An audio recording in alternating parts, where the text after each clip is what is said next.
à la mémoire des membres du directoire de notre parti. Donc vous avez probablement vu la photo à l'entrée qui nous a quittés brutalement et dont nous voulons honorer la mémoire pour sa contribution à la vie politique dans notre pays depuis la création de notre parti il y a 12 ans aujourd'hui. Elle s'appelle Madame Arvis.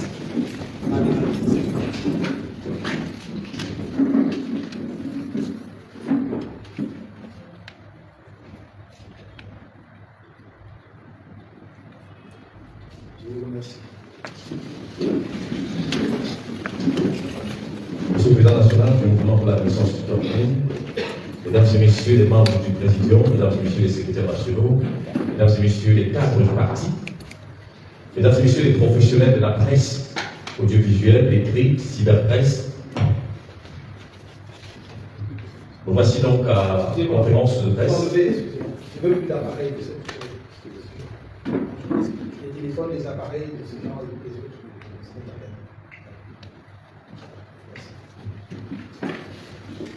Voici donc au rendez-vous portant conférence de presse donnée par le président national du parti, le professeur Maurice Kamto.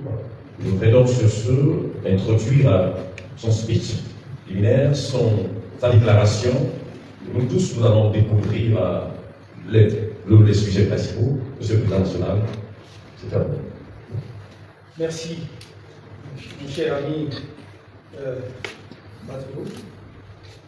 Je voudrais avant toute chose adresser mon meilleur vœu pour l'année nouvelle qui a déjà commencé à la presse, aux médias nationaux et peut-être internationaux ici présents. Et les remercier une fois de plus pour l'intérêt qu'ils portent à la communication. Je les remercie et la contribution que ce faisant, ils apportent à la bonne information des Camerounais par toutes les forces politiques nationales. Et je vous souhaite, ne doutant pas une seule seconde, de votre conscience aiguë de l'importance capitale de cette année 2025 pour notre pays, en raison de l'échéance électorale cruciale qui se profile à l'horizon de cette année, que vous prendrez exactes mesures de vos responsabilités, car avant d'être le quatrième pouvoir, vous êtes des citoyens camerounais, et chacun de nous doit essayer de jouer au mieux sa partition pour que tout se déroule dans la paix. C'est le souhait du MRC, de manière démocratique et par les urnes. C'est notre option fondamentale depuis la création de notre parti. Une fois de plus, bonne année 2025. Cette conférence de presse a trait aux violations de la loi électorale et aux manipulations du corps électoral par le directeur général de l'ECA. Violation et manipulation de nature à compromettre le déroulement paisible du scrutin présidentiel à venir. Au Cameroun, l'essentiel des questions électorales est régi par la loi numéro 2012/001 du 19 avril 2012 portant code électoral, modifiée et complétée par la loi numéro 2012/017 du 21 décembre 2012 à laquelle s'ajoutent certaines dispositions de la loi numéro 2004/004 du 21 avril 2004, modifiée et complétée par la loi numéro 2012/015 du 21 décembre 2012 portant organisation et fonctionnement du Conseil constitutionnel. L'article 80 de cette loi électorale dispose, je cite, à l'issue des opérations de révision et au vu des documents et données communiquées par les démembrements régionaux d'élections du Cameroun, le directeur général des élections établit et rend publique la liste électorale nationale au plus tard du 30 décembre. Fin de citation. Or, dans un communiqué rendu public le 30 décembre 2024 par le directeur général de l'ECAM, comme pour montrer son souci de se conformer à cette prescription fondamentale de la loi électorale, il écrit, je cite, les listes électorales nationales, les listes électorales nationales. La loi dit la liste électorale nationale. Le directeur général de l'ECAM dit les listes électorales nationales. En effet, en procédant tel qu'il l'a fait, de son propre aveu, le directeur général de l'ECAM n'a pas publié la liste électorale nationale telle que prescrite par la loi. Cela revient à dire qu'à ce jour, il n'y a pas de liste électorale nationale disponible et accessible au public. Les listes électorales qui restent dans l'incertitude quant à savoir si son inscription est valide et dans l'incapacité d'apporter d'éventuelles corrections. Elle cause en même temps un préjudice sévère aux intérêts de notre parti, le Mouvement pour la Renaissance du Cameroun, en tant qu'acteur du processus électoral, habilité par la Constitution à concourir, je cite la Constitution, à l'expression du suffrage des Camerounais. C'est la Constitution de notre pays qui dit que les partis et formations politiques concourent à l'expression du suffrage.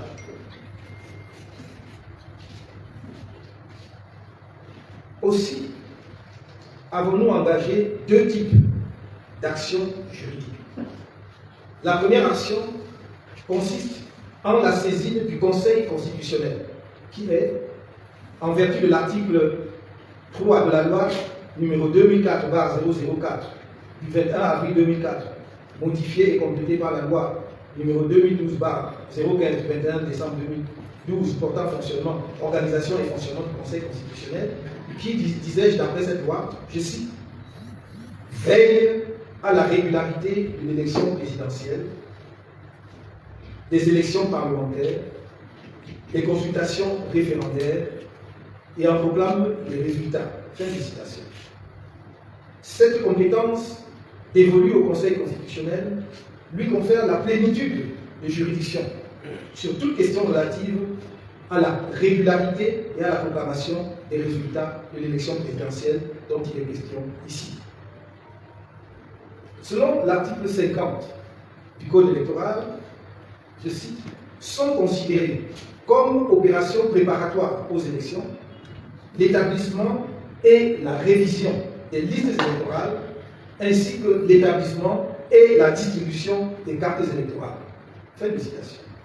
Or, la vérification de la fiabilité du fichier électoral, qui passe nécessairement par la publication de la liste électorale nationale, entre pleinement dans l'établissement et la révision des listes électorales et la distribution des cartes électorales.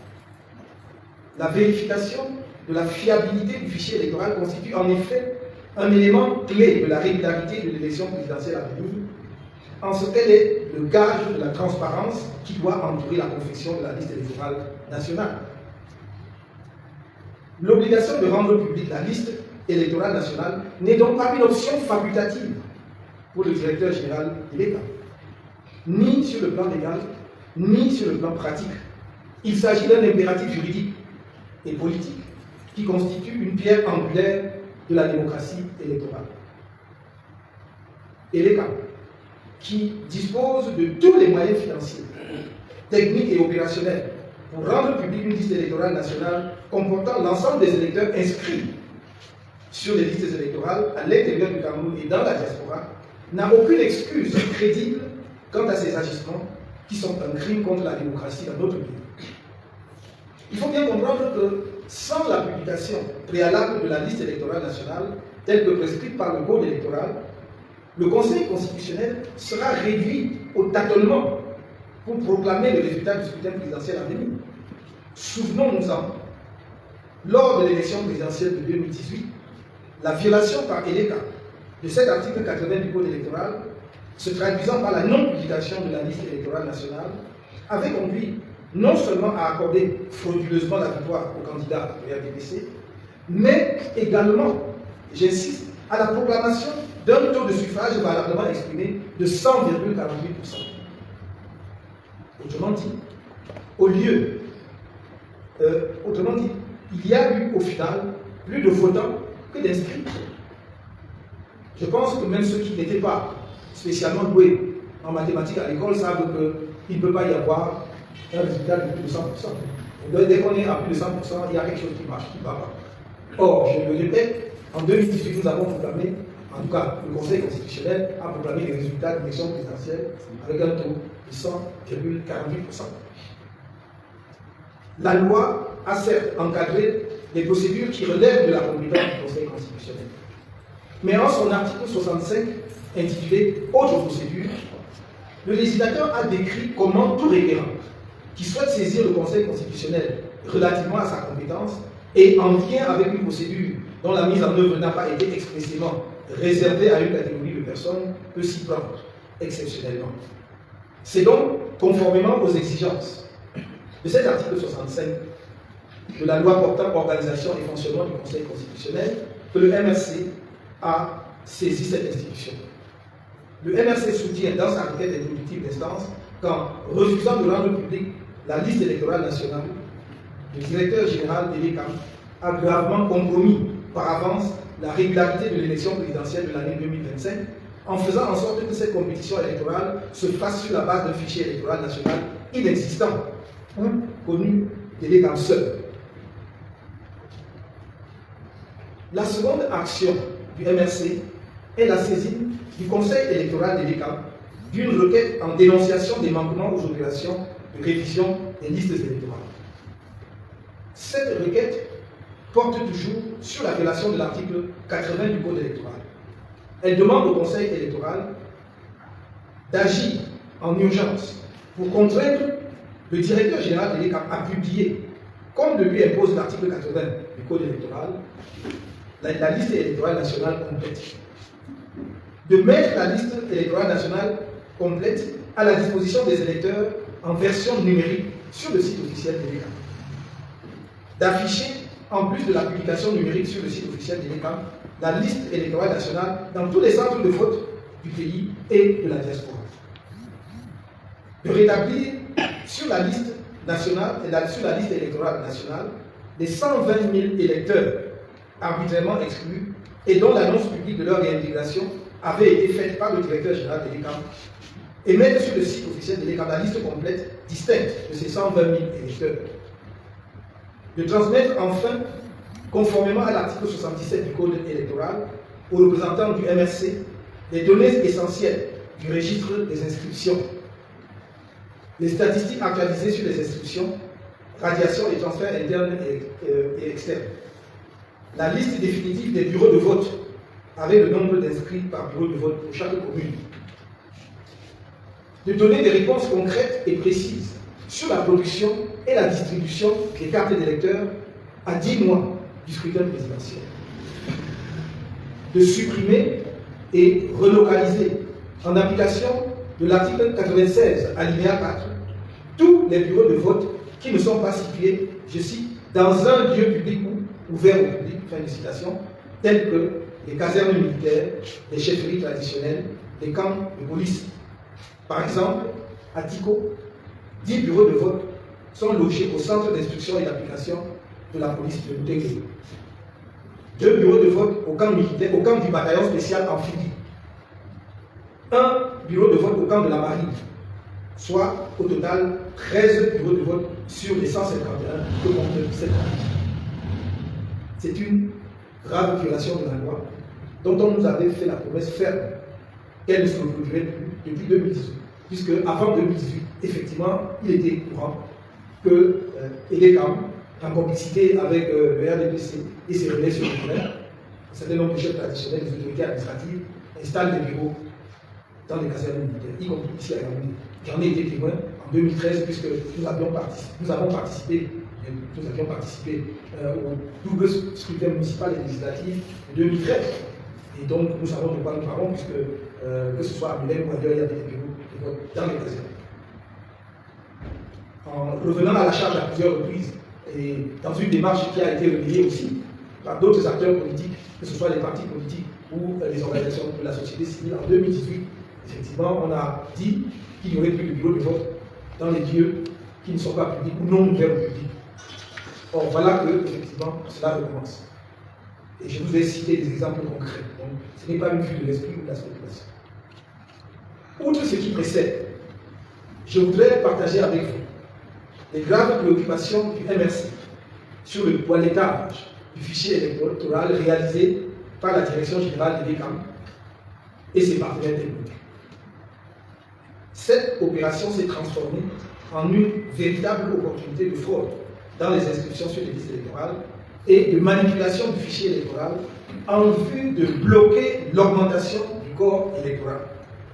En effet, chacun peut voir le contraste frappant qui existe entre la mobilisation exceptionnelle des Camerounais pour les inscriptions sur les listes électorales, en particulier en 2024, et le nombre d'électeurs finalement retenus par le directeur général de l'ECAM.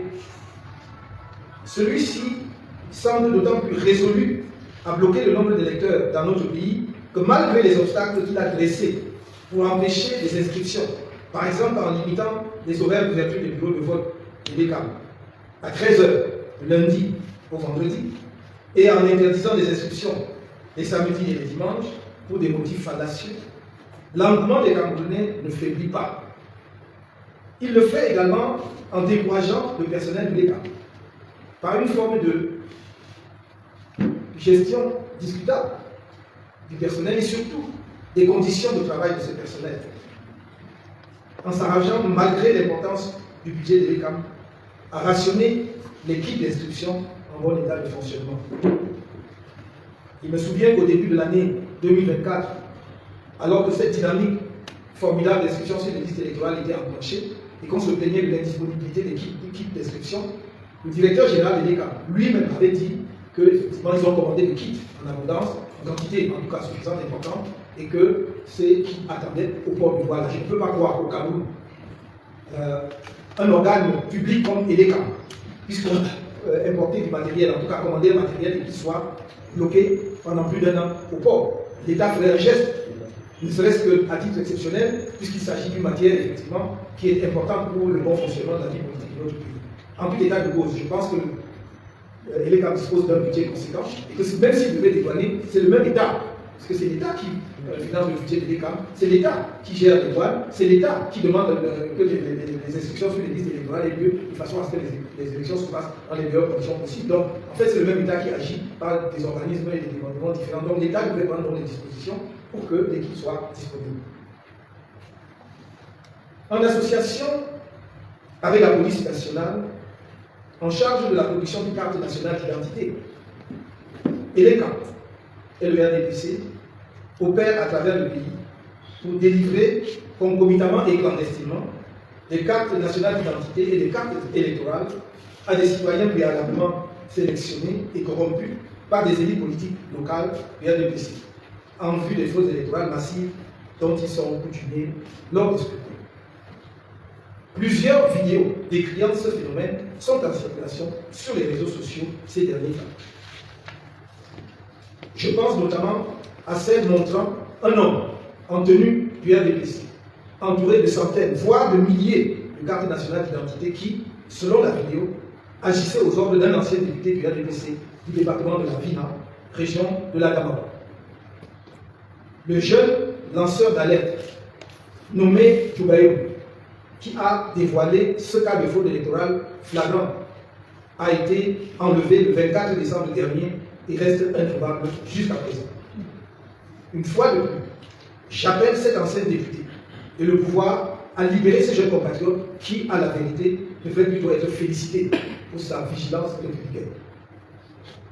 Je pense aussi à cette autre vidéo produite par une plateforme dénommée par une plateforme citoyenne dénommée Pouvoir au peuple camerounais, entre guillemets, PPC, qui montre, toujours dans la région de la Gamawa, une scène incroyable, surréaliste, de fraude électorale orchestrée par le trio ELECAM DGSN RDPC, avec pour acteur principal le président de la section RDPC de Niambaka, Gaoundéré, d'après les auteurs de la vidéo, et montrant une longue file de jeunes faisant la queue pour retirer leur carte nationale d'identité.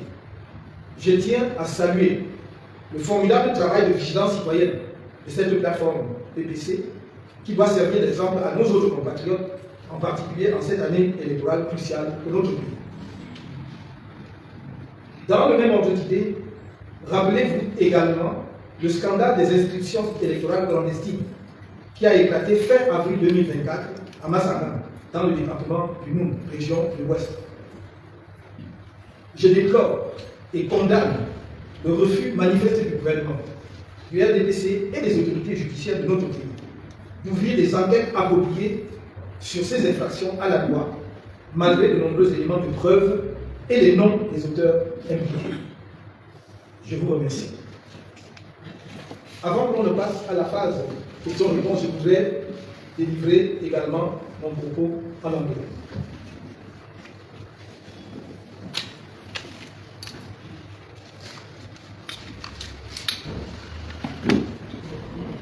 This press conference is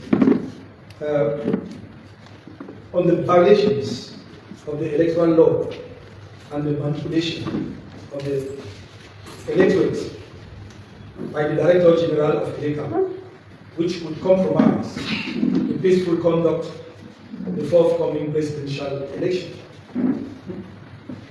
In Cameroon, most electoral matters are governed by the law number 2012/001 of the 19 April 2012 on the Electoral Code as amended and supplemented by law number 2012/017 on the 21st December 2012, to which are added certain provisions of law number 2004/004 of 20 April 2004 as amended and supplemented by law number 2012/015 of 21 December 2012 on the organization and functioning of the Constitutional Council.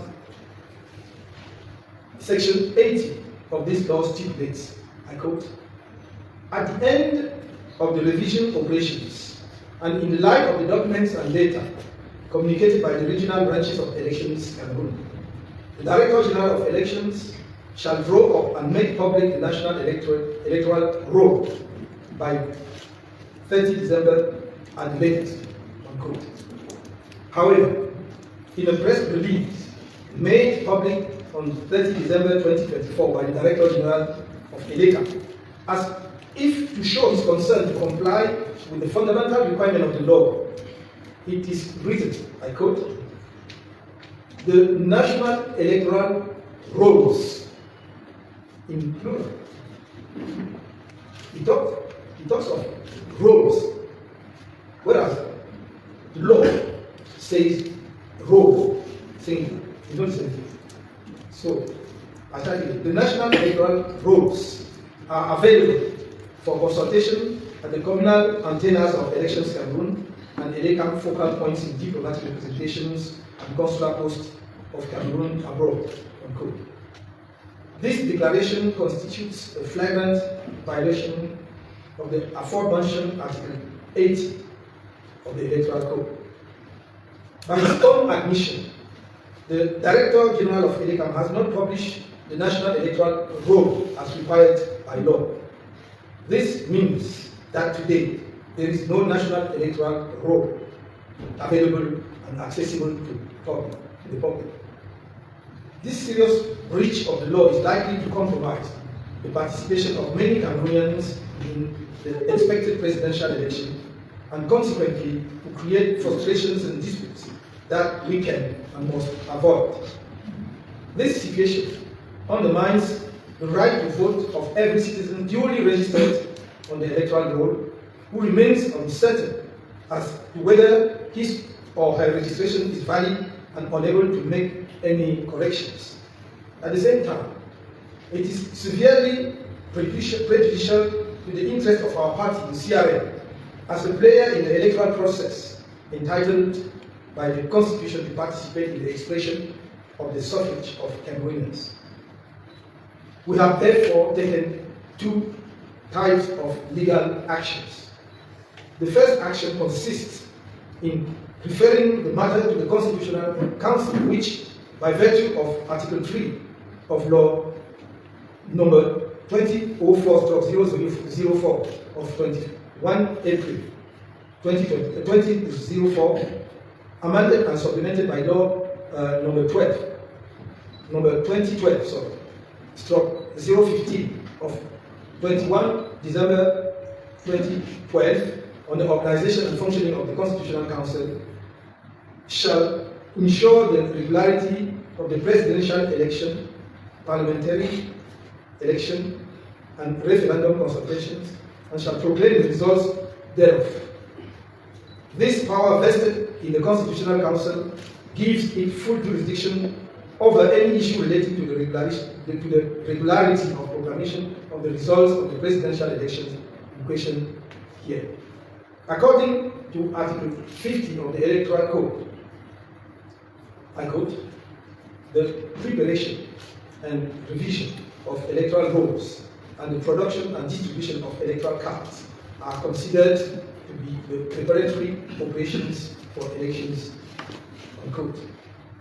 Verification of the reliability of the electoral register, which necessarily involves publication of the National Electoral List, is an integral part of drawing up and revising electoral registers and distributing electoral cards. The obligation to make the National Electoral Roll public is therefore not an optional extra for the Director General of EDECA, either legally or practically. It is a legal and political imperative that constitutes a cornerstone of electoral democracy. ELECAM, which has all the financial, technical, and